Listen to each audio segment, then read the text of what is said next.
Bien, queridos alumnos, el capítulo 2 vamos a mirar la Biblia. ¿Qué es la Biblia? La Biblia es la palabra de Dios y también nuestra regla de fe y práctica para los hijos de Dios y para los creyentes. El término Biblia viene del griego la Biblia, que significa los libros. Recordemos que la Biblia es la reunión de muchos libros, específicamente de 66 libros, aunque con una sola gran unidad de pensamiento y de propósito. Recordemos que el propósito de la Biblia para ser escrita es para qué. Recordar que aquí está la voluntad de Dios escrita, es la palabra viva y eficaz, es la misma palabra de Dios escrita, revelada al hombre. ¿Para qué? Para que miremos cuál es la voluntad de Dios. Llegó a ser llamada la Biblia en el V siglo después de Cristo, y también en el IV siglo por Jerónimo le dio el nombre de la Biblioteca Divina, es decir, los libros, recordemos que es el mismo libro inspirado por Dios. Ya que la Biblia no fue completada en el ministerio personal de nuestro Señor Jesucristo, ni tampoco durante el ministerio personal de los apóstoles, el término la Biblia no se encuentra en el Nuevo Testamento. Sin embargo, la Biblia, en sus partes fragmentadas del Antiguo Testamento, fue aceptada como auténtica por los escritores neotestamentarios, es decir, las personas que escribieron el Nuevo Testamento la aceptaron, y se le hizo referencia bajo 6 términos, o más bien, bajo 6 nombres lo encontramos lo que es ya en el Nuevo Testamento. En este segundo capítulo de este estudio, vamos a mirar qué es la Biblia y vamos a mirar cinco partes importantes o 5 temas que son importantes: sus nombres, su composición, su unidad, sus idiomas y también sus traducciones. Entonces, en el IV siglo fue llamado la Biblioteca Divina por Jerónimo. La Escritura fue el primer nombre que se le dio, y lo encontramos ahí en Mateo, capítulo 21, versículo 42. En Marcos también encontramos que se refiere a las Escrituras. Juan, capítulo 5, versículo 39. Hechos, capítulo 18, versículo 24. Y Romanos, capítulo 15, versículo 4, encontramos ahí el nombre de las Escrituras, refiriéndose a la palabra de Dios. Otro nombre que se dio fue las Sagradas Escrituras. Lo encontramos ahí en Romanos, capítulo 1, versículo 2. Y en 2 de Timoteo 3:15, donde dice que toda la Escritura es inspirada por Dios y útil para corregir, para enseñar, para redarguir, es decir. Entonces, ahí se refiere a la palabra de Dios completa. Recordemos que la palabra de Dios está completa. Fue completada en el año 90, entre el año 90 y el año 100, después de Cristo, por el apóstol Juan en la isla de Patmos. También es llamada la ley de Moisés, los profetas y los salmos, en Lucas capítulo 24, versículo 44. Allí recordemos que Dios, el mismo Jesús, no hizo la división, sino la reconoció. Ahí dice, con relación a la ley, los profetas y los salmos, está reconociendo el Antiguo Testamento también como la palabra de Dios. Más brevemente se hace referencia a los escritos sagrados como la ley y los profetas, abarcando todo el Antiguo Testamento. Eso lo encontramos en Mateo, capítulo 5, versículo 17. Y también versículo 11 y 13, y en Hechos capítulo 13, versículo 15. El término la ley es el quinto nombre que se le da a la Biblia. Es a veces usado para incluir toda la escritura del Antiguo Testamento. Recordemos que la ley, los profetas y los salmos fueron hasta Juan. Desde ahí el reino de los cielos es anunciado. Sin embargo, el Nuevo Testamento también hace parte de la Biblia, también llamada la Escritura y llamada también la ley de Moisés. Todos esos términos se refieren a la Biblia. La palabra de vida también es llamada la Biblia. La palabra de Dios, Hechos 7:34 y Romanos 3:22. Entonces aquí tenemos seis nombres que se le dan, o más bien que encontramos en el Nuevo Testamento, a la misma palabra de Dios, a la misma Biblia, la misma Escritura, la misma ley. Es recordada como la Sagrada Escritura, y también es la Biblia. Su composición: la Biblia tiene 66, o más bien se compone de 66 libros, 39 en el Antiguo Testamento y 27 en el Nuevo Testamento, obviamente con sus tres divisiones. Recordemos que el Antiguo Testamento está dividido: la ley, los profetas y los salmos. El Nuevo Testamento tiene también tres divisiones. No se encuentran en la Biblia, pero lógicamente se entienden como los primeros 5 libros, que son Mateo, Marcos, Lucas, Juan y Hechos, son libros históricos. Luego siguen las cartas paulinas, que son 13, y después el último libro, que es el libro profético, que es el mismo libro de el Apocalipsis, escrito por el apóstol Juan en la isla de Patmos, más o menos en el año 90. La Biblia fue escrita por unos 40 hombres, a través, o más bien en 3 continentes y en 3 idiomas fue escrita la palabra de Dios. En un periodo de alrededor de 1500 años. Recordemos que todo el Antiguo Testamento ocurrió más o menos 1400 años. De ahí, del último profeta hasta Juan el Bautista, ocurrieron 400 años en que no hubo revelación ni hubo escrito de la palabra de Dios. Desde ahí comienza lo que es el Nuevo Testamento. Empieza con Juan el Bautista y termina con el libro de Apocalipsis, que fue escrito por el apóstol Juan, el discípulo amado. El Pentateuco, los primeros 5 libros de la Biblia, fueron escritos alrededor de 1400 años. Y el libro del Apocalipsis fue escrito alrededor del año 100 después de Cristo. Nadie conoce el número exacto de la escritura de la Biblia. Entonces se cree que unos 1500 años fue el periodo en que se escribió la palabra de Dios. Gracias a Dios porque tenemos hoy la palabra completa. Los escritores de algunos libros no pueden ser señalados definitivamente, aunque su contenido da evidencia de su inspiración. Vemos que la palabra de Dios fue compuesta por santos varones de Dios de muchos oficios y maneras de vivir. Escribieron la Biblia bajo inspiración, es decir, guiados por el Espíritu Santo. Miramos que la palabra de Dios no tiene errores, pero sí tiene unidad de pensamiento. Si usted mira, por ejemplo, Mateo, Marcos, Lucas, todos hablan del Señor Jesucristo, pero a su manera, inspirado por el Espíritu Santo.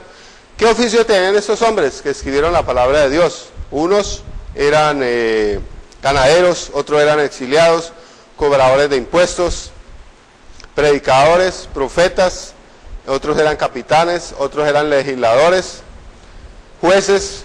Compusieron sus obras la Biblia fue compuesta en el desierto de Sinaí, escrita, el desierto de Judea, los ríos de Susa, la ribera de Quebar, la cueva de Adulán, los palacios de Jerusalén y Babilonia, la prisión de Roma y la isla de Patmos. Fue allí donde el discípulo Juan escribió el Apocalipsis. Sus escritores cubrieron los temas de auténtica y digno de confianza. Escribieron sobre ley, historia, profecía, moral y ética. También escribieron sobre sabiduría, filosofía, polémica, lógica, poesía y prosa, tiempo y eternidad. Recordemos que lo más importante es que Dios es eterno. Dios siempre ha existido. En la Biblia se encuentran las palabras de Dios, el hombre, ángeles y demonios. Entonces, recordemos que la palabra de Dios no solamente habla a Dios. Muchas personas hablan en la Biblia. Es más, hasta una mula dice ahí que habló la palabra de Dios.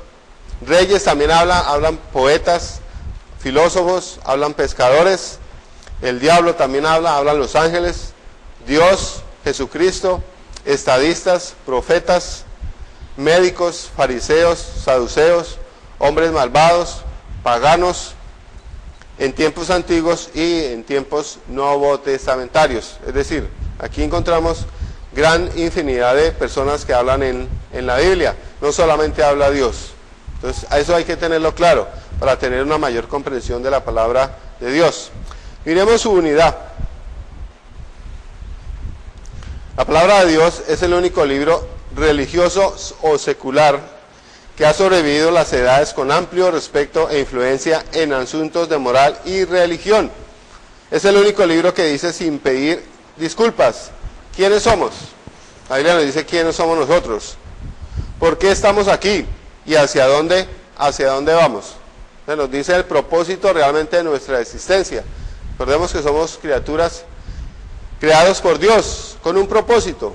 El propósito de Dios aquí en la tierra, ¿dónde lo encontramos? Obviamente aquí en la palabra de Dios. Ahí encontramos la voluntad de Dios, para usted y para mí. También nos dice quiénes somos, por qué estamos aquí y hacia dónde vamos.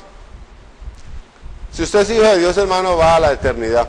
Va a estar siempre viviendo con Dios. Y eso es lo más maravilloso que nos muestra la Biblia.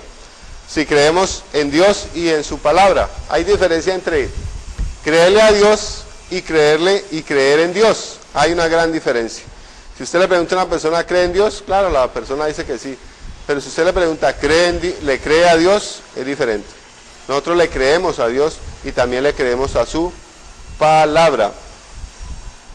La Biblia es el único libro sagrado que tiene unidad de plan, tiene también propósito y cumplimiento consistentemente revelado de principio a fin. Entonces aquí vemos de principio a fin cuál es la voluntad de Dios en la palabra de Dios para usted y para mí. La Biblia es el único libro que revela a Dios como su autor. Dios es el autor a través del Espíritu Santo, usando hombres para que la escribieran. A Jesús como su tema. Todo desde Génesis hasta Apocalipsis, la palabra de Dios habla de Jesucristo. Y otro tema que es importante es la salvación del hombre, perdido como su propósito. El propósito de la Biblia es que usted y yo seamos salvos. ¿A través de qué? A través del conocimiento de ella misma. Es aquí donde encontramos la voluntad de Dios. Y es aquí donde encontramos también cómo un hombre puede ser salvo. Es decir, cómo puede salvar su alma. Entonces, leyendo este libro, hombres han sido hechos sabios y rectos, creyendo su mensaje, siguiendo sus enseñanzas. Las metas más altas de la historia humana en asuntos seculares y divinos han sido alcanzados. Es decir, a través de los tiempos, personas, reyes, presidentes, gobernantes, personas humildes, personas de varios estratos, han sido tocados por la palabra de Dios, personas que han estudiado y entonces han sido personas que han entregado su vida a Jesús, personas que han hecho profesión de fe. Entonces es a través de la palabra de Dios y su estudio, obviamente con un método adecuado, donde podemos encontrar aquí la voluntad y el propósito de Dios para nuestras vidas. La Biblia, cualquiera de sus libros, porque esta sabiduría humana no ha producido otra influencia hacedor de bien. Que el escéptico y agnóstico responda sabiamente. Observe que hombre alguno jamás siguió las enseñanzas de la Biblia y expresó arrepentimiento en medio de la dificultad, enfermedad o muerte por haberla seguido. Entonces, es importante entonces reconocer su unidad y también su propósito. La Biblia tiene un propósito. Muchas personas no entienden el propósito de Dios, más bien la revelación de Dios a través de la Escritura. ¿Cuál es el propósito de ella para nuestras vidas? Vamos a mirar sus idiomas. La Biblia fue escrita en 3 idiomas y como fue originalmente inspirada. El Antiguo Testamento fue escrito principalmente en el hebreo antiguo. Recordemos que la palabra de Dios fue escrita específicamente para el pueblo judío y ellos hablaban el idioma hebreo. Por eso la Biblia originalmente fue inspirada en hebreo. Fue escrita para el pueblo hebreo. Pero ellos, ¿qué hicieron? Ellos no quisieron la palabra de Dios. Por eso la palabra de Dios fue llevada a los gentiles. Los gentiles somos nosotros. Una parte menor del Antiguo Testamento fue escrita, sin embargo, en sirio caldeo, a veces llamado el idioma arameo. Por ejemplo, pasajes escritos en ese idioma fueron los siguientes. Jeremías fue escrito en arameo y también en sirio caldeo. Daniel también una parte fue escrita y Esdras también fue escrita en ese idioma antiguo. Y el Nuevo Testamento ya fue escrito en griego koiné, que era el idioma del pueblo común durante los días de nuestro Señor sobre la tierra. Entonces, el Nuevo Testamento fue escrito en griego debido a que ellos ya vivían esclavos bajo los romanos. Por eso se vio la necesidad de que se escribiera en griego koiné, para que ellos la pudieran entender. No con palabras enseñadas con sabiduría humana, sino con las enseñanzas del Espíritu Santo. Ahora, todos los 66 libros fueron totalmente inspirados, guiados por el Espíritu Santo. Eso significa controlado. La persona escribía, obviamente el Espíritu Santo no borraba o no controlaba la voluntad de la persona, sino que lo guiaba a que escribiera la voluntad de Dios ahí en estos libros. Como es que la palabra de Dios en el Antiguo Testamento no es como la tenemos ahora, bien empastada, bien numerada, no. Fue escrito en papiros y también en rollos. De ahí entonces ya vino lo que fue las traducciones, que eso es lo que vamos a mirar más adelante con relación a la palabra de Dios. Vamos a mirar entonces sus traducciones. La primera traducción del Antiguo Testamento fue traducido por primera vez del hebreo del antiguo al idioma griego, en el que fue llamada la Septuaginta. Septuaginta se refiere a los primeros 5 libros traducidos. De los 70, recordemos que la Septuaginta fue traducida en Alejandría por 70 sacerdotes, que fueron los primeros 5 libros que fueron pasados del idioma original al griego koiné, durante la dinastía de los Ptolomeos, alrededor del año de 2080 antes de Cristo. Esa fue la primera traducción. La segunda traducción fue la Vulgata, traducción de la Biblia. En realidad la primera traducción de la Biblia entera fue traducida de los 3 idiomas originales.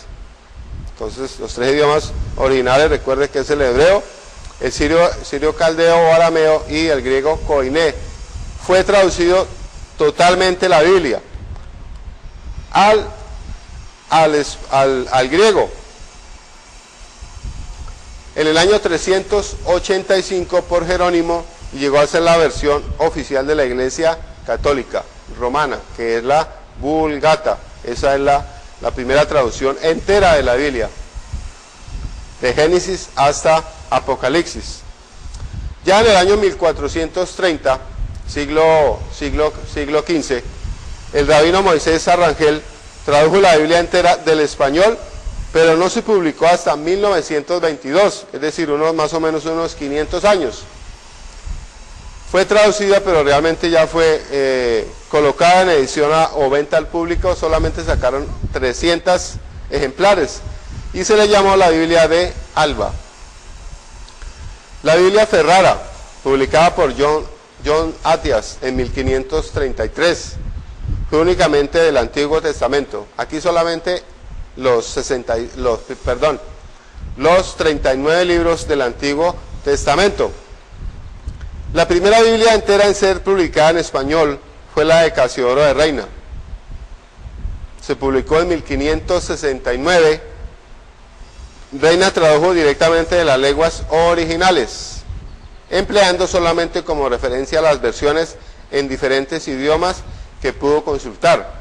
La Biblia de Ferrara fue el principal texto castellano consultado, es decir, fue la primera Biblia traducida al español, la Reina, Casiodoro de Reina, en 1569, siglo XVI. Después Cipriano de Valera publicó en 1602, unos 50 años después, una segunda edición de la misma Casiodoro de Reina, de la obra de Reina, después de 20 años de revisarla y proveerla de referencias y notas marginales. Desde entonces ha sido la versión preferida del mundo evangélico de habla hispana. Ha sido revisada varias veces, especialmente en el año 1861, 1909, 1960 y 1972. Esa es la versión moderna, para eliminar arcaísmos y aprovechar el mejor conocimiento moderno de las lenguas originales. Esta fue la primera que tradujeron de los originales.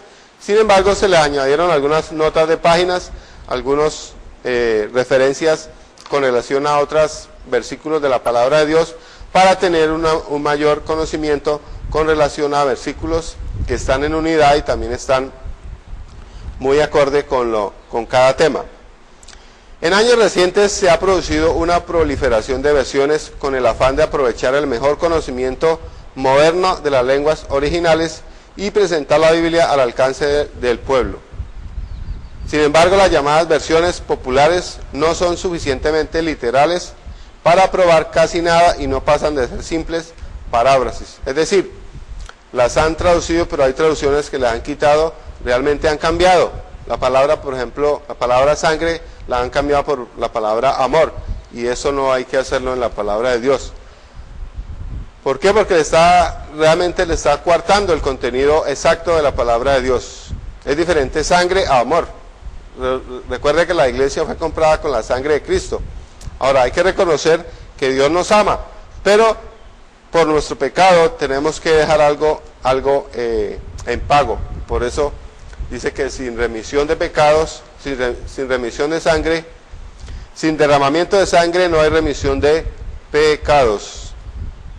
Al mismo tiempo, la casa matriz del movimiento religioso autodenominado Los Testigos de Jehová publicó en 1933 su traducción del Nuevo Testamento, las escrituras griegas cristianas, solo el Nuevo Testamento, es decir, no tradujo toda la Biblia, sino solamente el Nuevo Testamento. En 1967 se publicó la Biblia entera bajo el título Traducción del Nuevo Mundo de las Santas Escrituras. Dice que han sido traducidas de la versión en inglés de 1961. Pero consultando fielmente los antiguos textos hebreos, griegos, esta versión prejuiciada y hasta escéptica es quizá una de las traducciones más blasfemas jamás hechas. Procura desacreditar tres cosas de la palabra de Dios. La personalidad del Espíritu Santo. Ellos enseñan de que el Espíritu Santo no es una persona, es una fuerza. Segundo, la deidad de Jesucristo. Ellos dicen que Jesús es el Hijo de Dios, que Jesús no es el mismo Dios. Y eso es totalmente falso. Nosotros reconocemos la deidad, que Jesús es el mismo Señor, es el mismo Dios. Y también la Trinidad de Dios por las tergiversaciones de las Escrituras con las supresiones o sustituciones. Es decir, ellos tampoco están de acuerdo con la Trinidad de Dios. Ellos no creen en el Espíritu Santo, en Jesucristo como el Hijo y al Padre. Ellos dicen que son tres dioses diferentes. Dios son tres, pero es tres en uno. Entonces, el consejo de quien esto escribe al estudiante de la Biblia es que evite su uso. ¿Cuál? Pues la Biblia que usan los testigos de Jehová. Vamos a mirar su suprema influencia. Es decir, ¿para qué nos sirve entonces la Biblia? O más bien, ¿qué influencia trae sobre nosotros? Han escrito grandes personajes a través de los tiempos, y han mirado que la palabra de Dios realmente ha sido útil en sus vidas. Y hoy la palabra de Dios sigue siendo útil para nosotros y también para las personas que día a día la consultan. La Biblia fue el primer libro jamás impreso, es decir, de los libros más impresos en el mundo entero, realmente ha sido la Biblia la que más ha sido escrita a través de los tiempos. Se supone que esto fue en la prensa Gutenberg en Alemania en 1452. Allí fue donde se imprimieron cantidades de Biblia. La traducción de la Biblia a otros idiomas y dialectos ha sobrepasado las de cualquier otro libro. Actualmente existen en forma parcial o total en más de 1650 idiomas y dialectos. Dice, la Biblia ha sido traducida a más de 1600 idiomas. La atribución de la Biblia se hace de ser de origen divino. Puede ser justificado por la influencia histórica sola. Entonces aquí vamos a mirar varios personajes históricos que han leído la Biblia y realmente le han dado su influencia divina. El profesor Huxley, un agnóstico, preguntó: Por el estudio de cuál otro libro podría la niñez ser tan humanizada y hacer sentir que cada figura en esta vasta procesión histórica llena, al igual que ellos mismos, solamente un espacio momentáneo en el intervalo entre dos eternidades y merece las bendiciones y las maldiciones de todas las edades. Eso lo escribió un agnóstico con relación a la palabra de Dios. John Roosevelt escribió también, un gran personaje de la historia: haga que sea el primer asunto matutino de su vida entender alguna parte de la Biblia claramente, y haga que sea su negocio diario obedecerla en todo lo que entiende. Es decir, no pase un día sin que usted lea la palabra de Dios y entienda algo, no solamente que lo entienda, sino que lo coloque en práctica. También testificó John 15, dijo: yo hablo como hombre de mundo a hombres de mundo, y yo os digo, escudriñad las Escrituras. La Biblia es el libro de todos los demás libros para ser leído por todas las edades y en todas las condiciones de la vida humana, no para ser leído en pequeñas porciones de 1 o 2 capítulos diarios, y jamás para ser omitido a menos que sea por una necesidad abrumadora. Es decir, no lea la Biblia por leerla, realmente póngale sentido a lo que usted está leyendo. Thomas Jefferson también testificó: yo siempre he dicho y siempre diré que la lectura cuidadosa, estudiosa del volumen sagrado, es decir, la Biblia, nos hará mejores ciudadanos, mejores padres y mejores maridos. Eso habló Thomas Jefferson. Es decir, le da sentido realmente que la palabra de Dios es la que cambia a la persona a través del Espíritu Santo. Ningún otro libro nos puede cambiar. Benjamin Franklin, recordemos que fue presidente también de los Estados Unidos: joven, mi consejo para usted es que cultive un conocimiento y una creencia firme en las Sagradas Escrituras, porque ese es su seguro interés. Yo creo en el sistema de moral y religión de Cristo, tal como Él nos lo dejó, es el mejor que el mundo jamás vio o es probable que vea. Es decir, entonces tenemos la palabra de Dios ahí, confirmada por estos grandes hombres que han escrito que realmente la palabra de Dios es útil, como dice ahí 2 Timoteo 3:15. ¿Es útil para qué? Para corregir, para enseñar y para destruir injusticia, a fin de que el hombre de Dios sea enteramente preparado. ¿Para qué? Para hacer buenas obras. Para eso es que nos prepara la palabra de Dios. Ahí conocemos la voluntad de Dios. Ahí entendemos cuál es la voluntad de Dios hacia nosotros. Los niños escuchan la lectura de la Biblia con maravilla y regocijo. Padres de familia asienten con completa aprobación sus principios como santos y dignos de seguir, es decir, dignos de toda confianza. Ancianos y ancianas con fe en Dios miran a través de gafas por horas mientras leen las promesas de Dios y consideran las bendiciones de Él y la seguridad de vida mejor. Pues aquí encontramos lo que realmente es útil para usted y para mí. También la Biblia nos sirve para guiar nuestras vidas, y es una norma de ¿qué? Es una norma de juicio. La Biblia es la brújula y guía del hombre. La Biblia es la guía de Dios dada para la vida del hombre y la norma de juicio por medio del cual ese será un día juzgado. Es decir, usted y yo vamos a ser un día juzgados por la palabra de Dios y vamos a estar delante de Dios y Él nos va a juzgar con la Biblia. Por casi 3.500 años el hombre ha tenido suficiente parte de la voluntad revelada y escrita de Dios, que ha estado sin excusa en relación a conocer y hacer la voluntad de Dios. Aquí encontramos dónde está la voluntad de Dios. Los hombres siempre han sido amonestados a vivir conforme a las enseñanzas que encontramos en la palabra de Dios. Mas la verdad es clara, que por ella el hombre será un día juzgado, ya sea que procure o no vivir conforme a sus principios y reglas constituidas. Es decir, las reglas ya están dadas, Dios nos las ha dado, solamente tenemos que ser guiados a través de ella. Le prepara enteramente para la vida y la muerte cuando la acepta. Segunda de Timoteo 3:15, dice ahí, David testificó, lámpara es a mis pies su palabra y lumbrera a mi camino. Entonces, la palabra de Dios nos guía.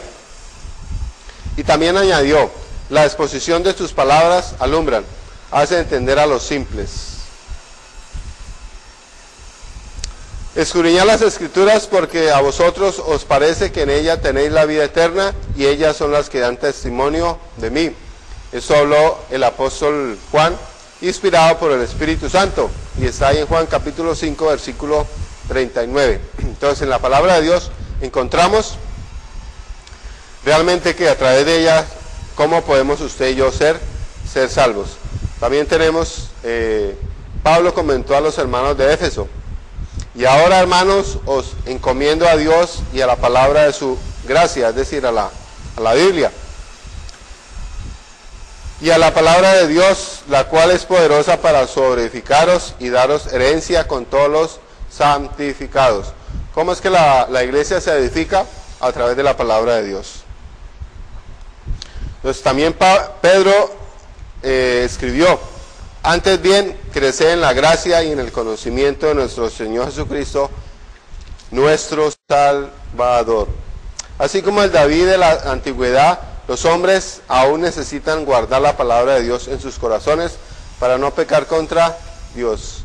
Hermanos, si usted y yo no leemos la palabra de Dios, facilite, vamos a caer en pecado. Y por último, la Biblia también es la norma de juicio de Dios. Es decir, por ella, Jesús, vamos a ser juzgados a través de la palabra de Dios. Por la Biblia los hombres son juzgados en esta vida y serán juzgados en la otra vida, en la vida venidera, al fin de este siglo.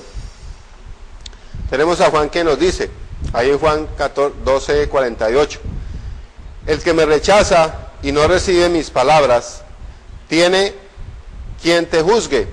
La palabra que he hablado, ella le juzgará en el día postrero. Es decir, un día usted y yo vamos a ser juzgados por la palabra de Dios. Dice también Mateo, el cielo y la tierra pasarán, pero mis palabras no pasarán. Es decir, la Biblia siempre va a estar. Y Pablo exhortó a Timoteo a que enseñara la palabra de Dios. Dice ahí que predique la palabra, que oíste a tiempo y fuera de tiempo. Es decir, en todo tiempo usted y yo debemos enseñar la palabra de Dios, a lo que nosotros fuimos llamados, a llevar la palabra de Dios. Esta exhortación fue dada a la luz de la verdad que un día Jesús juzgaría a los vivos y a los muertos. Es como si Pablo le estuviera diciendo a Timoteo, hijo, predica la Biblia cada vez que predicas, porque un día Dios te juzgará, tanto a ti como también a aquellos a quienes les predicas por la Biblia. Porque no he rehuido a anunciaros todo el consejo de ¿quién? De Dios. Esto habló Pablo a la iglesia de Jerusalén.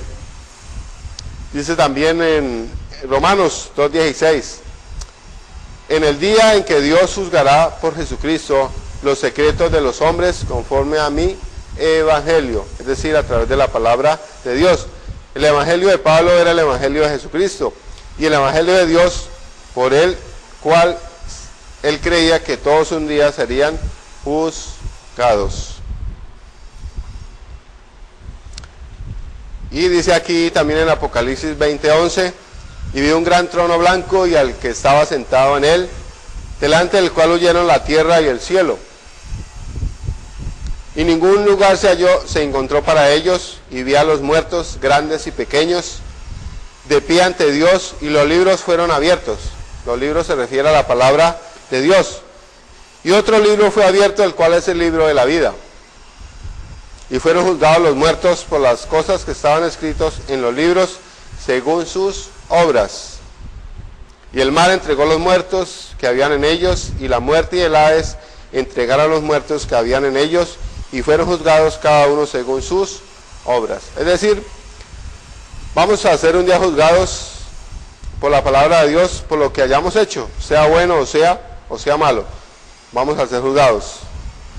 De esta hora Jesús dijo, no puedo yo hacer nada por mí mismo, según oigo, así juzgo. Y mi juicio es justo, porque no busco mi voluntad, sino la voluntad del Padre, el que me envió. Entonces la voluntad del Padre que envió a Jesús, por lo cual juzgará Jesús un día a los hombres, es la palabra de Dios, la guía para la vida y la norma de juicio. Por último, vamos a mirar su administración judicial. Su administrador judicial, es decir, ¿quién la va a administrar? Dice ahí la palabra de Dios: Jesucristo ha de ser el león de la tribu de Judá, para reinar con vara de hierro y justicia en su segunda venida. De este juicio contra los impíos Daniel escribió. Pero aquí vamos a mirar varias cosas concerniente a quién nos va a juzgar, o más bien, quién va a administrar ese juicio. Recordemos que el juicio va a ser dado a quién, a Jesús. Jesús es el que va a administrar, es el que va a ser juez. Cuando venga Jesús por segunda vez, Él ya no va a venir como siervo, sino va a venir como juez. Y Él traerá entonces los libros y cada uno de nosotros vamos a ser juzgados. Dice ahí la palabra de Dios. Estas todas las cosas incluye su responsabilidad de sentarse como juez en la hora del gran juicio, cuando toda rodilla se doblará y confesará delante de Él. Eso está en Romanos capítulo 14, versículo 11. De nuevo nuestro Salvador declaró: porque el Padre a nadie juzga, sino que todo el juicio dio al Hijo, es decir, a Jesús.